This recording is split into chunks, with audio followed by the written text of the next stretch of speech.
Ogie Alcacid na Heritage Ambassador ng National Commission for Culture and the Arts.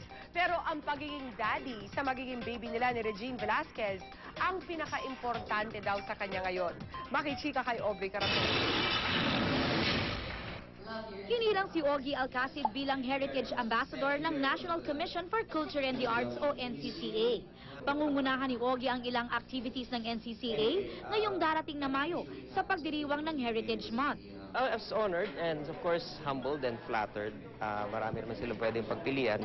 Isa lang ang pagiging ambassador sa patong-patong na responsibilidad ng singer-songwriter na presidente rin ng Organisasyon ng mga Pilipinong Mga Awit o OPM at convener ng EDSA People Power Commission. Pero ang priority ngayon ni Ogie ay ang pagiging daddy-to-be sa kanilang magiging anak ni Regine Velasquez.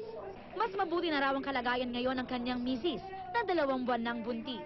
Ngayon, after her 8th week, she seems parang hiyang na siya. Ako naman yung medyo parang nahihilo. Ganun ba talaga yun? I think one-time event sa buhay naming mag-asawa na hindi namin dapat palampasin na i-enjoyin. Kitang-kita rin daw ang kaligayahan kay Mrs. Alcacid, who turned 41 years old last April 22. Noong Easter Sunday nga raw nag-celebrate ang mag-asawa kasama ang kanilang mga kaibigan at cast ng I Heart You Pare. Ano naman kaya ang regalo ni Ogie sa Songbird?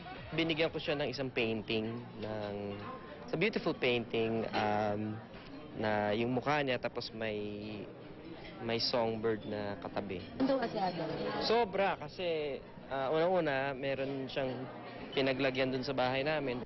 Aubrey Carampel, updated sa Showbiz Happening.